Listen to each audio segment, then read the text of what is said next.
नमस्कार दोस्तों, स्वागत है आप सभी का आपके अपने थाम लक्षण वाली स्त्रियों से हमेशा बस करके रहना और इनसे कदापि विवाह मत करना। कभी जिंदगी में आप परेशान नहीं रहेंगे। मित्रों, यह कहानी आपको बहुत अच्छी जानकारी और सीख देकर के जाएगी। तो चलिए मित्रों, आपका कीमती समय बर्बाद ना करते हुए अब सीधे कहानी पर ही पहुंचते हैं।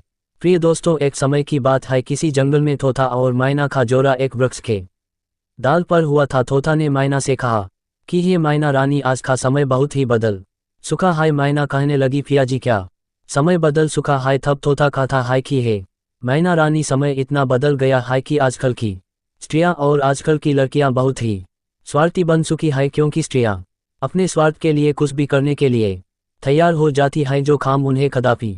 दोस्तों, क्या आपको पता है कि समस्त स्त्रियां गर्भवती किस श्राप के कारण होती हाय? अगर नहीं तो हम आपको बताते हैं कि वह कौन से ऋषि मुनि थे जिन्होंने समस्त स्त्री जाति को श्राप दिया था कि वह आज के दिन से सभी स्त्रियां गर्भवती हो जाएंगी।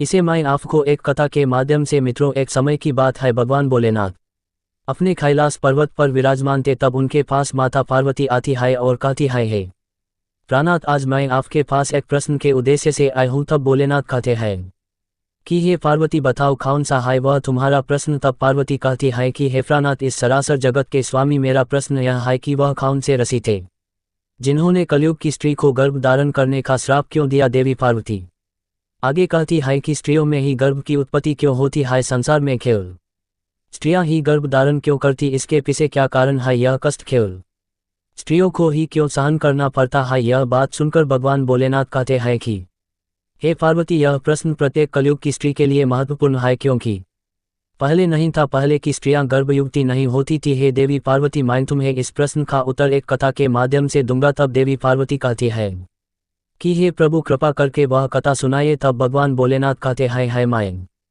तुम्हें वह कथा सुनाता हूँ, लेकिन इस कथा को तुम्हें पूरा सुना होगा, क्योंकि आधा अधूरा ज्ञान हानिकारक होता है। दोस्तों, आप लोग भी महादेव के सच्चे भक्त हैं तो कथा को पूरा सुनिए। कथा को आधा अधूरा सुनकर भगवान भोलेनाथ को नाराज करे। तब देवी पार्वती कहती है कि हे सरासर जगत के स्वामी भगवान भोलेनाथ, मैं इस कथा को पूरा सुनूंगी। तब भोलेनाथ कहते हैं कि इस कथा को सुने मात्र से ही मैं सभी के थामना है। दोस्तों, प्राचीन शास्त्रों के अनुसार घर पर पशु पक्षी आने से हमें महत्वपूर्ण संकेत मिलते हैं, जिन्हें कभी दुर्लक्ष्य नहीं करना चाहिए। आइए आपको इस प्राचीन कथा के माध्यम से बताने का प्रयास करते हैं कि घर पर पशु पक्षी आने से कौन से संकेत प्राप्त होते हैं। दोस्तों, एक समय की बात है। मध्य देश में एक अत्यंत शोभायमान नगरी थी। उस नगरी में एक गरीब बनिया रहता था। उस बनिया की एक पत्नी और 3 पुत्र थे। बनिया की पत्नी का नाम था सुकन्या। सुकन्या एक पतिव्रता नारी थी। वह केवल अपने ही पति से रहती थी। वह गृह कार्य में दक्ष तथा परिवार का अच्छे से ख्याल रखती थी। किंतु बनिया की पत्नी कंजूस स्वभाव की थी।